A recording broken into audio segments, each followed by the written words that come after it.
Oh, Well, for the charity.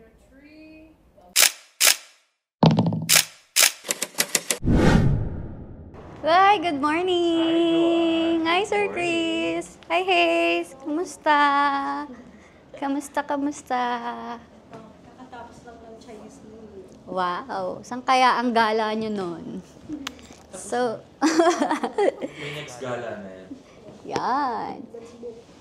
So, ayan. Welcome to Real Talk by Team Luna. So, this is our episode 2.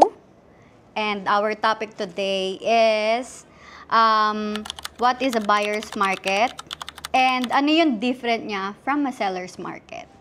So, today, I am here with Sir Chris and Miss Hazel Cepillo. So, sila today ang makakasama natin para ipaliwanag kung ano nga ba yung buyer's market and ano yung pagkakaiba nila to seller's market. So, ayun. Good morning, Sir Chris. I hope you feel better today. Yes. Yan. It's a good January. So thank you. Now let's move forward to February. And going back to your topic, I think we briefly mentioned about buyer's market na during the first episode. So we kind of defined it very briefly, but let's put a little more context to it for this episode and give more information about it. As you mentioned earlier, di ba, there's been a lot of speculations on the internet right now, social media, even the big news has been doing a lot of interviews to a lot of people about the current situation of the real estate market, and it's been different. Somebody would say this one, and then somebody would say this one. But touching all of that, it all boils down to what has been a buyer's market, as I mentioned, since we entered COVID. So roughly around August, September of 2020, people started feeling the effect of COVID. And because if you're not prepared, so you've got investments in real estate, ang mangyayari is you would end up sacrificing what you can so you can survive. So given that trend nung 2020 and then onwards until now, buyer's market has begun because people started trying to let go of their units. So that's one problem which began. Now, focusing on what the developers has been doing to cope up with this change or shift into the buyer's market, what the developers has been doing is basically they've been giving us a lot of options which actually doesn't exist during 2019 when it was still a seller's market. So among those, we began doing 20% down payment, and then we started doing 15%. Now there's 12% down payment, and then for those who want RFO properties, we even have 5% down payment, and then the rest can be financed via a specific bank. So those are the trends which arise because we shifted to the buyer's market. Again, just to be clear, buyer's market doesn't mean na the buyers are now defining the prices of the property they buy, because again, developers will not lower the prices of the units they sell. So regardless of what you see on the internet, people speculating, oh, the prices of the real estate are gonna go down, so hold back, wag muna kayong bumili. Those people are just keyboard warriors. So they are not actual buyers, so do not believe these people. Actually, ano pa nga yan eh. Kumbaga parang advantage pa nga to ng mga investor. Kasi di ba they can choose their discounts and the payment term they want. Na, for example, katulad ng DMCI, nagbibigay siya ng 30% down payment, 70% bank financing, na may 4% discount, which is talagang gusto yan ng mga investor, di ba, Sir Chris? And even Sa totoo lang. those who cannot pay that high of a monthly down payment, the 12% down payment still gives them a 1% discount, which doesn't exist before. So it's been an advantage for the buyers regardless of what kind of buyer you are, which is I think what we can do is we need to classify the buyers as well. In a buyer's market, there's the usual, which is the end user. So if you're an end user, siguro two way to classify them is if you're an end user who doesn't need the property immediately, then you do have the option to actually look at a finished property like Allegra or Prisma or even Alder, those recently finished properties. So you can go there, you can view the actual unit, and then kung hindi mo naman siya kailangan now, what you can do is you can use the 12% down payment and then stretch it up to 21 or even 36 months. So yung pera mo, instead of paying off a lot in spot, pwede mo siyang i-staggered payment and you can use the rest of your money to invest somewhere else so you would be more flexible with your finances and still achieve the goal na makapag-invest in a property. Siguro one shift that you can see with the trend na you probably know and Hayes is since 2020, 21, 22, 23, 24, majority of the buyers are end users. Majority of you bought your own unit. Sila Hayes nagdagdag na naman as usual. So ako rin nagdagdag ng Solmera. So although si Solmera is not an end use, it's an investment. But still, majority of the clients that we've had the past few years, lahat yan end users. Lahat yan, ang goal nila is eventually gagamitin nila yung property. So yun yung naging shift dahil ang investors have more options. So when you classify investors, meron siyang investors, seasoned investors. So yung mga sanay na pangatlo, pang-apat, pang-limang property na nila, and then there's the new ones na who's trying to invest in real estate for the first time. Now, for the seasoned investors, may option yan. Kasi ang seasoned investors, may pera yan. So alam naman natin na kapag may pera ka, ang dami mong pwedeng bilhin. Of course, there's that market na pwede mong itap kasi kaya mong magbayad ng 3, 4, 5, 10 million in spot. And those people are rare. Hindi yan ganon karami with the current market. Ang marami is end user na ang gusto kong payment term is hindi ganon kalaki yung pera ko. So ang gusto ko is i-stretch ko yan, sumusweldo ko ng certain amount in a month, so babayaran ko yan in installment. So yung mga investor na yon, they continue to buy. Hindi naman sila tumitigil eh. They buy properties, but they have a wide selection on what they can buy. It doesn't mean na hindi sila bumibili ng pre-selling.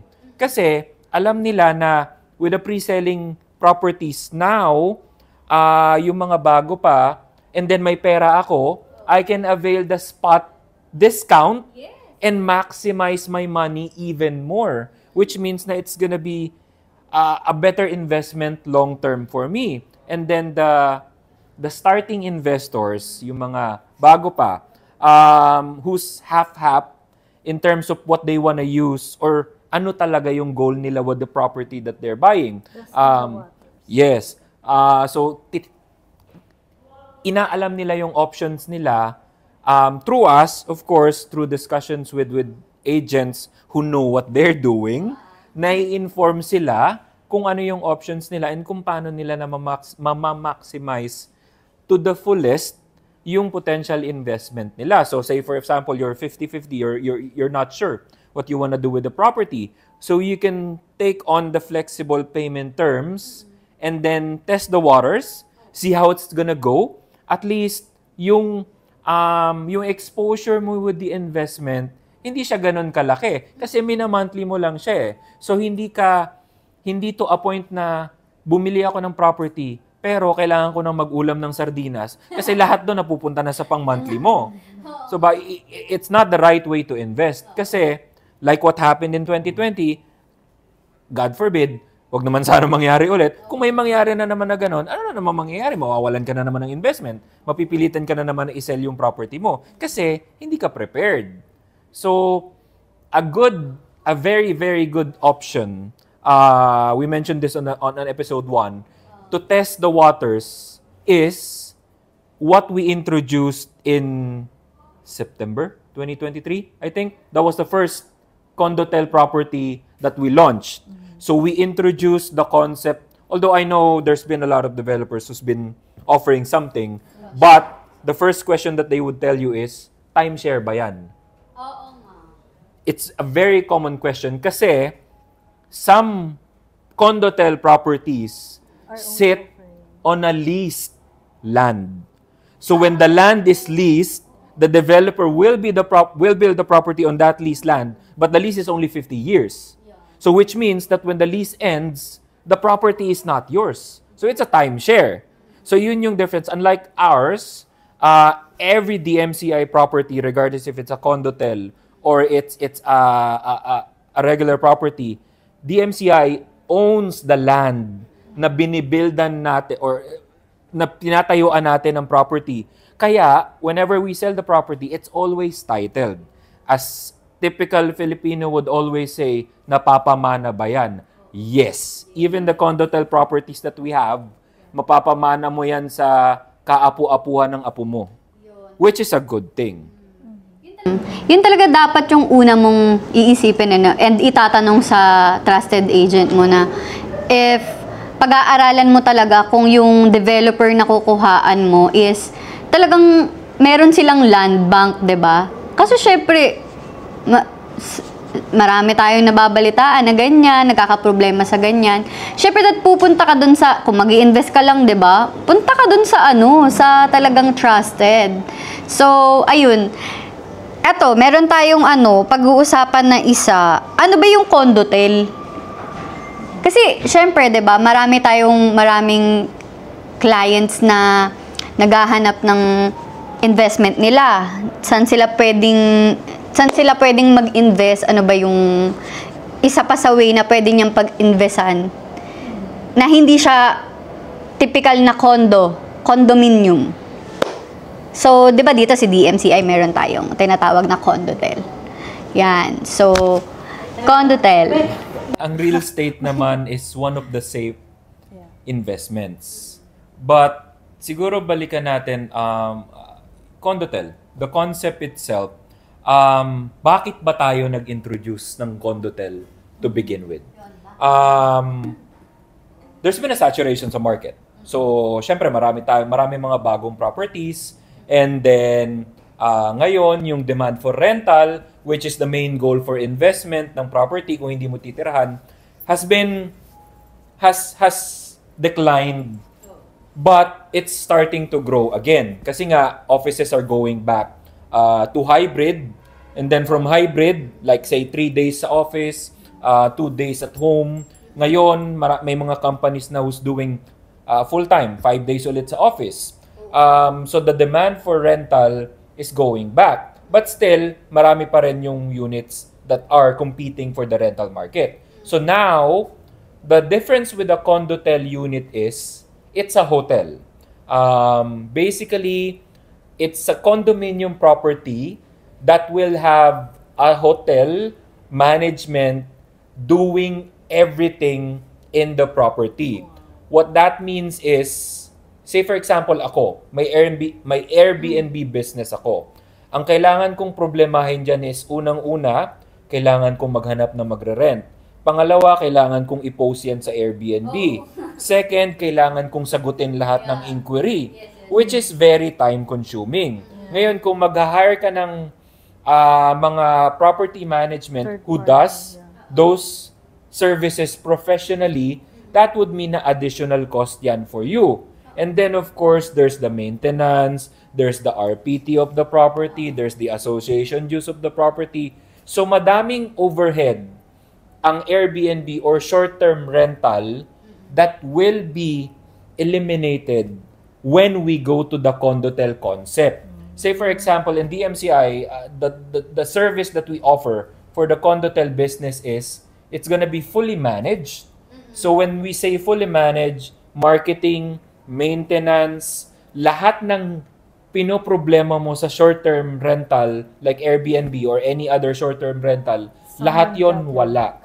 Ito yung there's the term na ginamit nila which is hassle-free or worry-free investment with the Condotel, which sounds too good to be true, but it is true. Kasi nga, bilhin mo yung property, kung kaya mong i-cash yung balanse, better. Kasi ang mangyayari niyan, kung fully paid yung property mo, as soon as we began operation, and profitable na yung property, which is gonna be, kasi nga, it's gonna be managed by a proper hotelier. So it's not gonna be a puchu-puchu management, unlike other properties. So it's gonna be well managed. So kikita yung property aside sa fact na it's a great property, it's on a great location. So when it starts earning, ikaw, magti-check ka lang ng bank account mo, uy, may pumasok na pera ngayong buwan na to. Uy, next month may pumasok ulit na pera. Which is what passive income is all about. So yun yung lahat tayo, yun yung gusto nating ma-achieve sa investment natin sa real estate. Di ba kayo? Kayo nila Sir Jeff, Yun meron nga kayo. Your Same. future self Ikaw will rin thank Yes. you for this kind of investment. Kasi, nandito na tayo sa age natin na gusto na lang din natin minsan mag-relax, di ba? Bata pa ako, ha? Hindi! Lalo na kapag may mga special occasions, ang hirap na Fake news mag-book. yun. Di ba? Yes. Christmas, sobrang, ang hirap na mag-book. So, imagine you have your own. You have your own. May mapupuntahan ka. And then, most of the year, may gumagamit. Kumikita ka pa as a passive income. Exactly. Diba? Kaya nga. And then Tapos, going back, At hanggang mag-retire ka na, you can still have your own. and mapapamana mo siya. Yeah. Which is what everybody wants. Ang kagandahan sa Condotel, guys, ha, para alam nyo lang, fully furnished yun. So, regardless kung may masira man na TV, kahit papalitan niya ng management. And, Hindi mo yun, problema yun. hindi mo problema, may maglilinis. Ang gagawin mo na lang talaga, uupo ka na lang, buwan-buwan, mag-iintay ka ng papasok sa bangko mo. Ganon yun. Ganon yun ka, ano. Sure kang may mapupuntahan ka, you don't worry about the booking. Kaya nga, meron na kasi akong question. Meron akong client kasi, nagtatanong siya sa akin, magagamit ko ba yan? Kasi syempre, di ba, hotelier yung mag-aasikaso niyan eh. Di ba? Syempre, parang ang mangyayari, hotel style siya. So, ako ba as a owner, meron ba akong pwedeng gawin dyan na pag gusto kong magbakasyon, pag gusto kong magstay dyan, pwede ba ako doon? Perfect timing yung dating ni Sir Carlo. Sir Carlo, Ay, si Sir Carlo nandito. Nandito pala si Sir Carlo. So, yun. Oo, yes. Magkakaroon si unit owner or si investor ng 30 nights depending on their unit na pinurchase. For example, sa studio unit kasi, binibigyan yun ng 1 point per night sa studio. Then sa 1 bedroom, I think 1.5, tama din 2 bed. Siyempre, iba rin yung points for 2 bedrooms. So, ayun, yeah, elementary stay sa mga unit owners. So, ang maganda dito is, pwede nilang parentahan yun din eh. Para extra income din nila.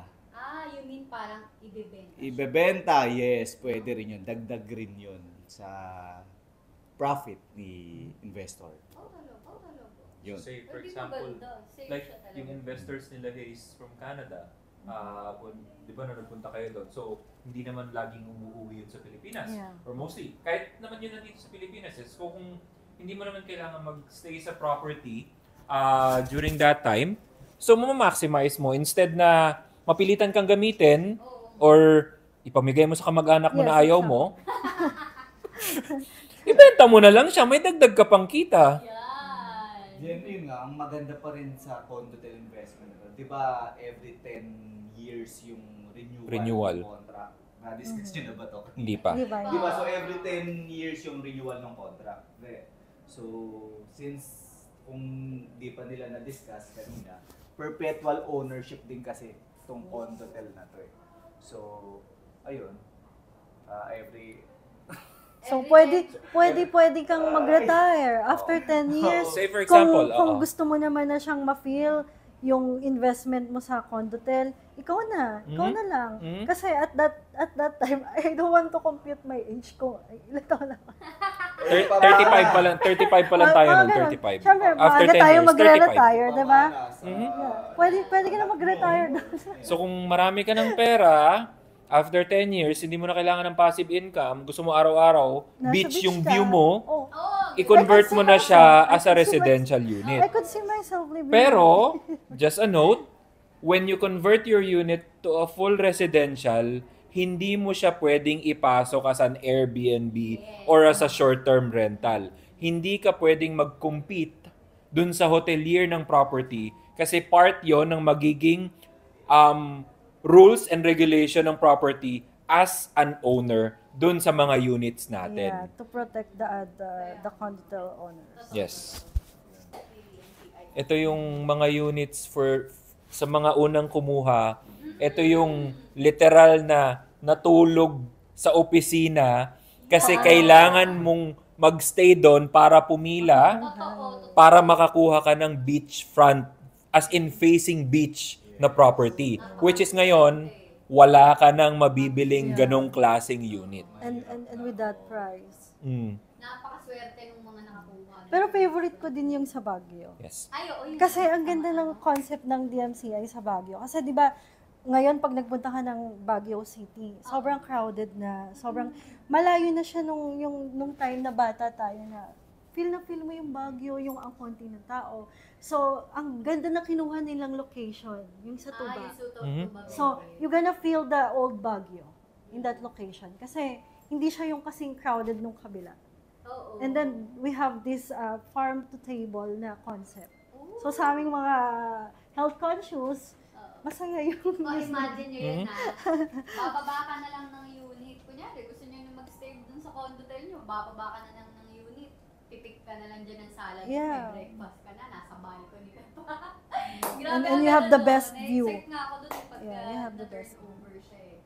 Ayan guys, thank you so much for today. So siguro meron kayong mga topic na gusto nyong itanong sa amin ng mga sellers regarding the investments and sa property na gusto nyong investan. So I hope nakatulong kami kahit pa paano, no? Si Sir Chris, si Hayes. At saka pumasok pala yung manager namin, si Sir Carlo. Andito siya. So, siguro nagtitingin siya kung ano yung ginagawa namin. So, yan guys thank you so much for your time. So, sasabihin sa inyo ni Sir Carlo na magkakaroon kami ng episode 3. Sige, ayun. Yun, si Sir Carlo, upo ka dito. Sige. Thank you for listening then. Watch out for our episode 3. And sa episode 3 na yun, we will discuss, we will interview yung mga agent. Yeah. So yung topic kasi na yun is, how's your life as a real estate agent? So ayun, about yun dun mag-iikot yung topic namin. So, ayun. So, how's our lives? So, siguro magkakaroon kami ng mga, dito, ng mga guest na... More than just being a seller sa DMCI, I guess more than most of the developers out there, halos lahat tayo may kanya-kanyang unit sa DMCI. In fact, marami sa atin, multiple lang unit sa DMCI. Hindi naman sa pagmamayabang, but it just goes to show na hindi lang kami nagbibenta ng property. Naniniwala kami sa binibenta namin kasi alam namin na maganda siya talagang investment. We don't just sell it, we buy our own products. Yun yung pinakamaganda. And isi-share ng mga agents, agents, managers, directors. So isi-share nila yung naging experience nila from the time na they started as a seller or as a manager until the time na una silang bumili ng property, inaccept nila yung property nila, and how has it been with their journey through those years with the MCI Homes. Thank you so much for watching our second episode ng, thank you so much guys. Grabe no, pinagandaan talaga namin to guys para sa inyo. So ayan, thank you! See you again, see you! Bye, thank you.